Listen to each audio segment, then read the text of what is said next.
जय हिंद दोस्तों, आप सभी का स्वागत है भारतीय एकेडमी के इस यूट्यूब चैनल पर। दोस्तों आज का जो हमारा टॉपिक है, वीडियो है, वो है दोस्तों जैसे कि जीके का हम जो है सीरीज शुरू की है। तो ये है हमारा क्लास 2 दोस्तों। तो अगर क्लास 1 आपने नहीं देखा है तो आपके इस चैनल पर प्लेलिस्ट बना दिया गया है, तो प्लेलिस्ट में जाइए और विजिट कीजिए। तो पॉलिटी का ये जीके का यह जो है दूसरा वीडियो है। चलिए दोस्तों शुरू करते हैं पहला सवाल से। पहला सवाल बोल रहा है रेगुलेटिंग एक्ट। तो 1773 में आया था रेगुलेटिंग एक्ट। तो उसके द्वारा जो है सर्वोच्च न्यायालय की स्थापना कहाँ की गई थी? तो दोस्तों सर्वोच्च न्यायालय की जो स्थापना है कलकत्ता में 1774 ईस्वी में की गया था। ठीक है, तो रेगुलेटिंग एक्ट 1773 द्वारा जो है कोलकाता में 1774 में सर्वोच्च न्यायालय की स्थापना की गई थी। बढ़ते हैं दोस्तों दूसरे सवाल की ओर। दूसरा सवाल हमारा बोल रहा है भारतीयों को भारत के प्रशासन में भाग लेने का अधिकार किस अधिनियम के द्वारा प्राप्त हुआ? दोस्तों यह चार्टर एक्ट 1833 के द्वारा प्राप्त हुआ। ठीक है दोस्तों, तो भारतीयों को भारत के प्रशासन में भाग लेने का अधिकार जो है वो चार्टर एक्ट 1833 के द्वारा प्राप्त हुआ है। आगे बढ़ते हैं दोस्तों, सवाल नंबर 3 के ऊपर बढ़ते हैं। भारतीय विधान परिषद को बजट पर बहस करने की शक्ति किस अधिनियम के द्वारा प्राप्त हुई है? तो ये भी दोस्तों भारत परिषद अधिनियम 1892 के द्वारा प्राप्त हुई है। ठीक है, आगे बढ़ते हैं क्वेश्चन नंबर 4। चौथा सवाल बोल रहा है कि केंद्रीय विधानमंडल सर्वप्रथम किस अधिनियम द्वारा द्विसदनीय बनाया गया? ठीक है, तो केंद्रीय विधानमंडल जो है सर्वप्रथम किस अधिनियम द्वारा द्विसदनीय बनाया गया? तो दोस्तों 1919 के भारत शासन अधिनियम द्वारा बनाया गया। बढ़ते हैं प्रश्न संख्या 5 पर। भारत के राष्ट्रपति को अध्यादेश यानी ऑर्डिनेंस निर्गत करने की शक्ति मूलतः किस अधिनियम से प्रेरित है? दोस्तों भारत शासन अधिनियम 1935 से प्रेरित है। तो भारत के राष्ट्रपति को जो है अध्यादेश निर्गत करने की शक्ति जो है भारत शासन अधिनियम 1935 से प्रेरित है। बढ़ते हैं प्रश्न संख्या 6 पर। केंद्र में द्वैत शासन व्यवस्था किस अधिनियम के द्वारा लागू की गई? ठीक है, तो ये जो है द्वैत शासन व्यवस्था भारत शासन अधिनियम 1935 के द्वारा लागू की गई। बढ़ते हैं प्रश्न संख्या 7 पर।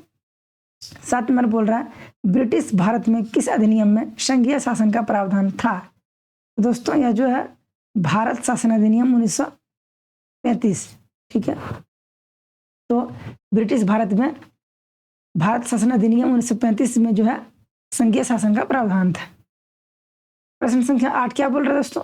अखिल भारतीय संघ स्थापित करने का प्रावधान किस अधिनियम में किया गया था? तो यह भी है भारत शासन अधिनियम 1935 में किया गया था।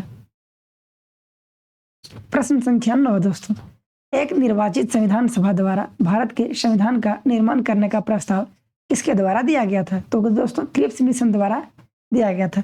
तो क्रिप्स मिशन द्वारा एक निर्वाचित संविधान सभा द्वारा भारत के संविधान का निर्माण करने का प्रस्ताव दिया गया था। प्रश्न संख्या 10 पे बढ़ते हैं। भारतीय संविधान सभा का गठन किसके अंतर्गत किया गया था?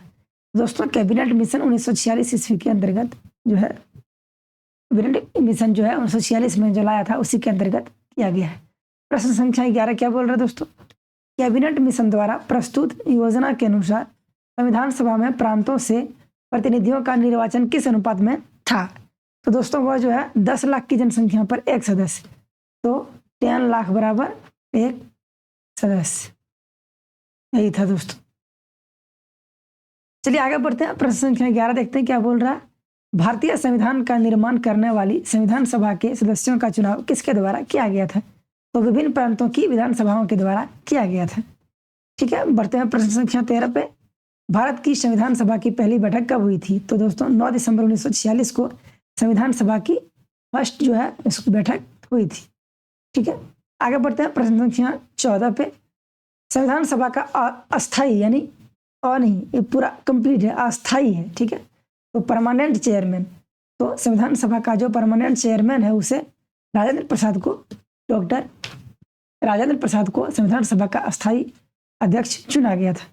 प्रश्न संख्या 15 दोस्तों, संविधान सभा में पंडित नेहरू द्वारा उद्देश्य जो प्रस्ताव है कब प्रस्तुत किया गया था? तो 13 दिसंबर 1946 को संविधान सभा में पंडित नेहरू द्वारा उद्देश्य प्रस्ताव जो है प्रस्तुत किया गया था।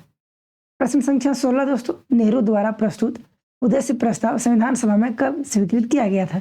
तो 22 जनवरी 1947, ठीक है दोस्तों। तो 22 जनवरी 1947 में जो है नेहरू द्वारा प्रस्तुत उद्देश्य प्रस्ताव संविधान सभा में स्वीकृत किया गया था।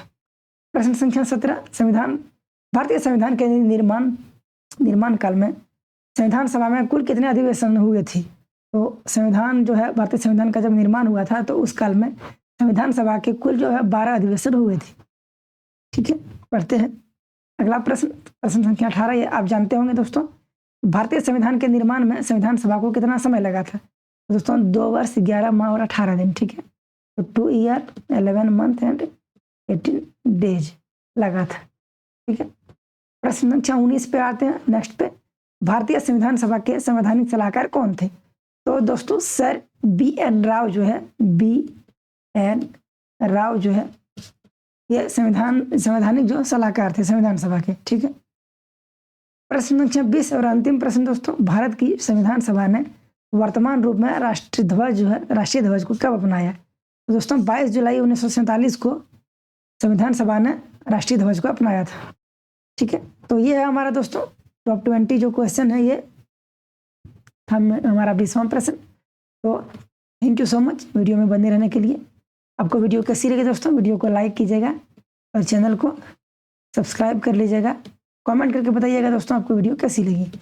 इसी तरह के वीडियो के लिए आप चैनल को सब्सक्राइब कर लीजिएगा दोस्तों। 7 बजे PM में डेली जो है इस तरह के जो है क्वेश्चन और आंसर आपको हम डेली प्रोवाइड कर रहे हैं। और 10 बजे सुबह दोस्तों AM में पॉलिटी की क्लास रेगुलर चल रही है, तो दोस्तों चैनल को सब्सक्राइब कर लीजिएगा।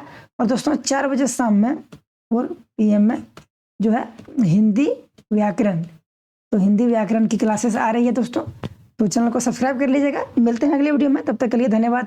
Thank you so much.